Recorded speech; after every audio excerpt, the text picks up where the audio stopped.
कलाकार छोटा हो या बड़ा हो, उसकी मेहनत उसको अर्श से फर्श तक पहुंचाती है। और मीनाक्षी, मैं समझती हूँ कि मुझे हर किसी को सुनना है, मैं सबके लिए बहुत एक्साइटेड हूँ। तो चलिए इसी उत्साह को आगे बढ़ाते हैं और मुझे लगता है रंजना अपने पहले सेशन की तरफ बढ़ना चाहिए फिर। बिल्कुल, हमें शुरुआत करनी चाहिए जो हमारा पहला सेशन है, जिसका नाम है कविता आज की। देखिए, ये सेशन बहुत ज़्यादा ज़रूरी इसलिए है क्योंकि आप लोग सब आज के ज़माने के बच्चे हैं, और ये कहते हुए मैं उन लोगों को बिल्कुल डिफेंड नहीं करूंगी जो उस दौर के भी हैं।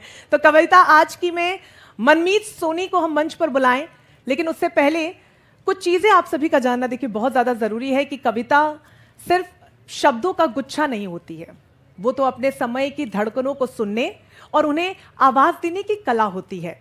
और जब कविता अपने समय से संवाद करती है तो वो सिर्फ एक भाव नहीं रचती है, बल्कि कई बार सवाल भी उठाती है, जो सबसे ज्यादा जरूरी है। एनडीटीवी क्रिएटर्स मंच सीजन 2 की शाम का आगाज हो रहा है और कविता की ताकत के साथ इस शाम का इससे बेहतर मीनाक्षी आगाज हो ही नहीं सकता है। और इस सत्र की शुरुआत करते हैं जिसका नाम है कविता आज की। जोरदार तालियां बजाइए।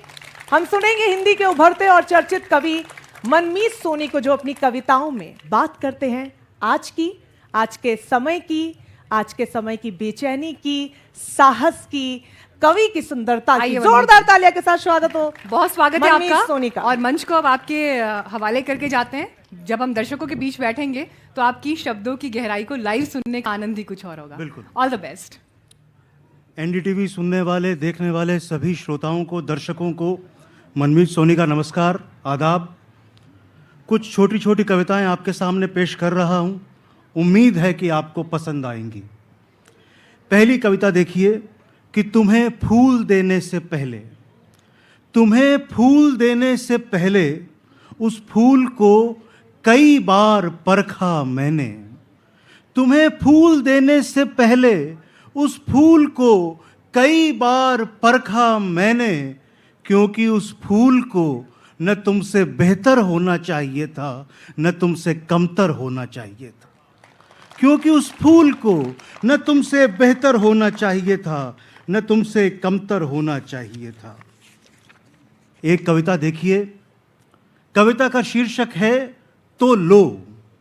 प्यार कहाँ ले जाता है, हमें कहाँ ले जा सकता है, उसकी एक वानगी देखिए कि तुम्हारे कहने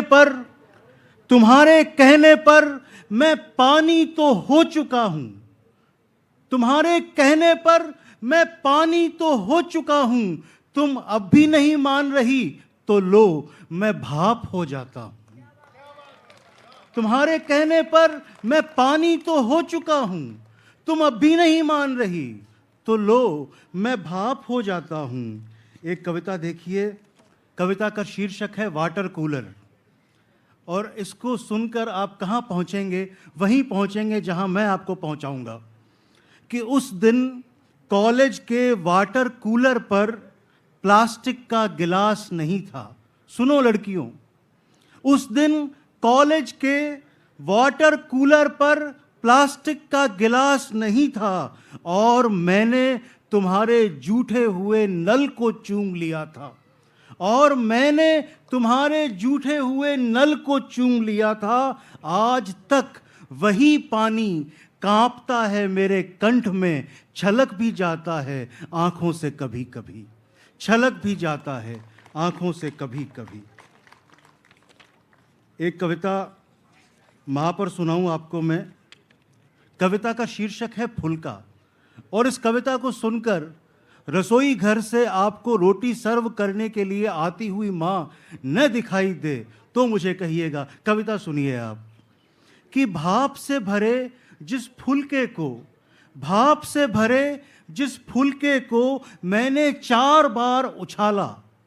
भाप से भरे जिस फुलके को मैंने 4 बार उछाला, फूफा शूशा की आवाजें की।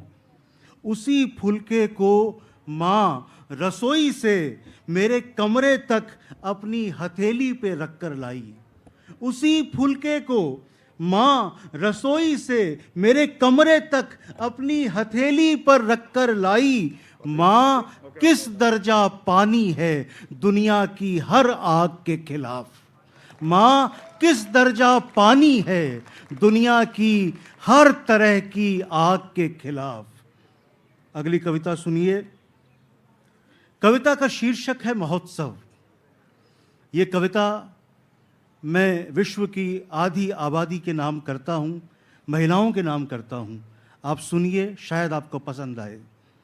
कविता का शीर्षक है महोत्सव।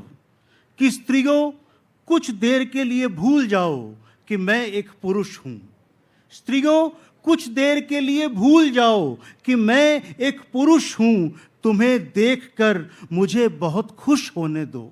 तुम्हें देखकर मुझे बहुत खुश होने दो। आंगन में लोट पलेटे खाने दो। नाचने गाने दो, गिरने संभलने दो। तुम्हारे पांव चूमने दो, तुम्हारे हाथ पकड़ने दो, तुम्हारे केश गूंथने दो, तुम्हारी गोद में सर रखने दो, तुम्हारी ठुड्डी छूने दो। और मेरे बाल काढ़ो तुम, और मेरे बाल काढ़ो तुम। चोटी बना दो बालों की, काजल सारो आंखों में, काला टीका लगाओ नजर का। गुदगुदी करो, हंसाओ मुझे, झुनझुना दिखाओ चांद का।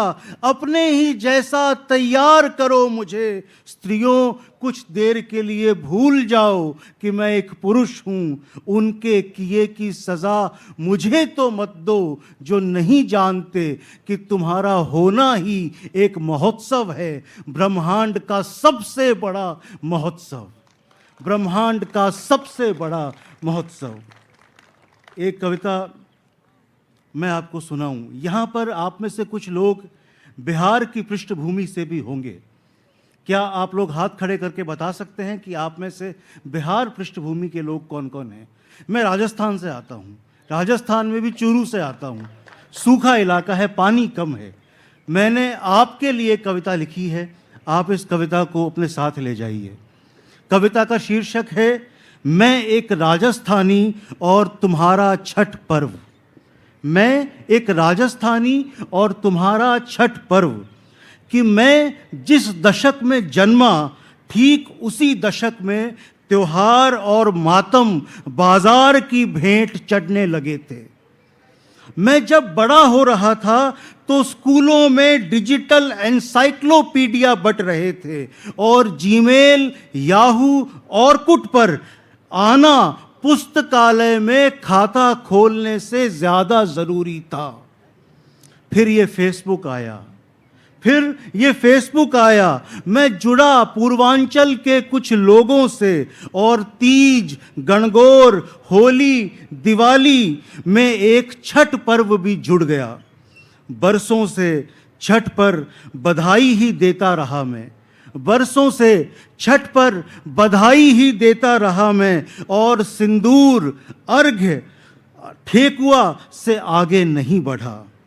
वह मेरा युगीन आलस्य था कि मैंने गूगल से भी नहीं पूछा कि छठ पर्व क्यों मनाया जाता है। वह मेरा युगीन आलस्य था कि मैंने गूगल से भी नहीं पूछा छठ पर्व क्यों मनाया जाता है। फिर एक दिन मैंने सर्च किया, कुछ पौराणिक वैज्ञानिक कारण मिले। मैंने संतोष कर लिया कि शायद इसलिए मनाते हैं छठ और भूल गया। इस बार बहुत ध्यान से देखी छठ की तस्वीरें, नवाज भाई, इस बार बहुत ध्यान से देखी छठ की तस्वीरें, कुछ गीत भी सुने।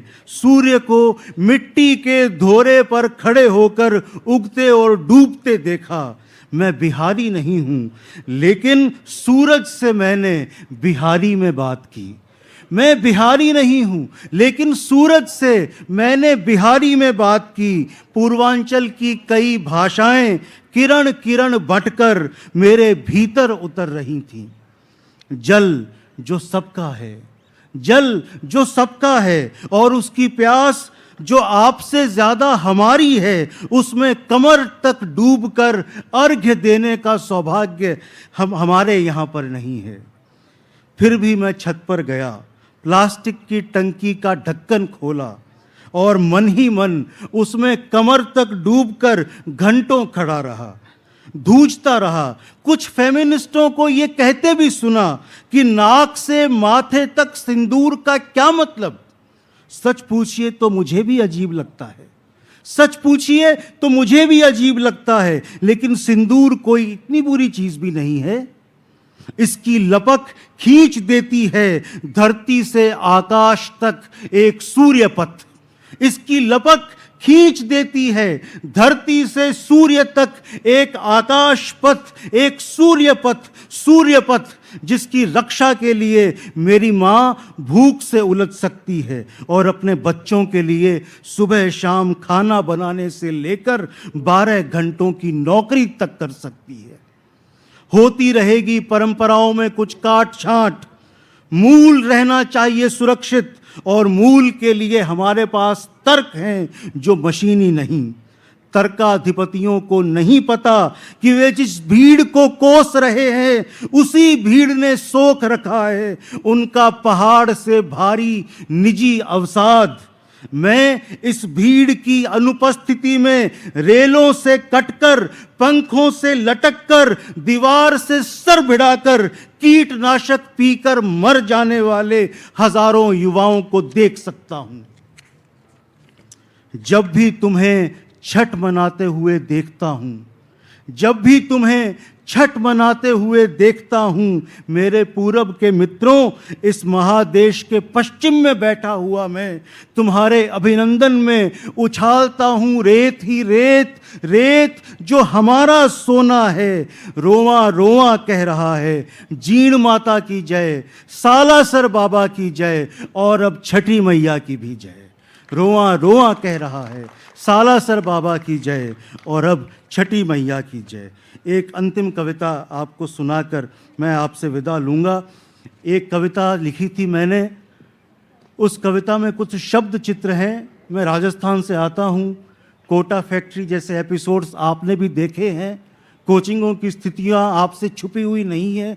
एक सीरीज़ मैंने लिखी थी कि 16 साल का बच्चा बिल्डिंग से कूदकर मर गया। मैं इस सीरीज़ की कविताएं आपको सुनाना चाहता हूं और नवाज़ भाई सामने बैठे हैं, आप तक मेरी ये कविताएं पहुंचें तो मुझे लगेगा कि मेरी बात सार्थक हुई। देखें, पहली कविता देखिए छोटी सी कि 16 साल का बच्चा बिल्डिंग से कूदकर मर गया।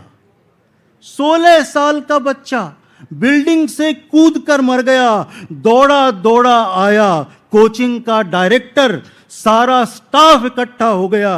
किसी एक ने कहा आंगन पर पानी डाल दो, किसी एक ने कहा आंगन पर पानी डाल दो। 16 साल का बच्चा बिल्डिंग से कूदकर नहीं, आंगन से फिसलकर एक हादसे में मर गया। दूसरी कविता कि वह मेडिकल की तैयारी कर रहा था, वह मेडिकल की तैयारी कर रहा था, वो पास होकर डॉक्टर भी बन सकता था, वो डॉक्टर बनकर अपना इलाज कर सकता था, मगर अफसोस वह इससे पहले ही मर गया क्योंकि वो डॉक्टर नहीं बन पाया। तीसरी कविता कि इस बच्चे के सिलेबस की किताबों से इसकी चिता बनाओ, इस बच्चे के सिलेबस की किताबों से इसकी चिता बनाओ।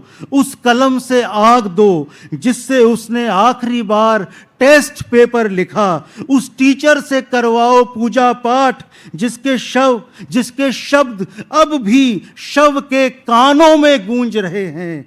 थोड़ी और मेहनत करो बेटा, थोड़ी और मेहनत करो। और आखिरी कविता इस शाम की, मेरे हिस्से की, कि इस बच्चे की माँ कह रही है, इस बच्चे की माँ कह रही है, मुझे नहीं पता था कि मेरा बच्चा डिप्रेशन का शिकार है। इस बच्चे की माँ कह रही है कि मुझे नहीं पता था मेरा बच्चा डिप्रेशन का शिकार है।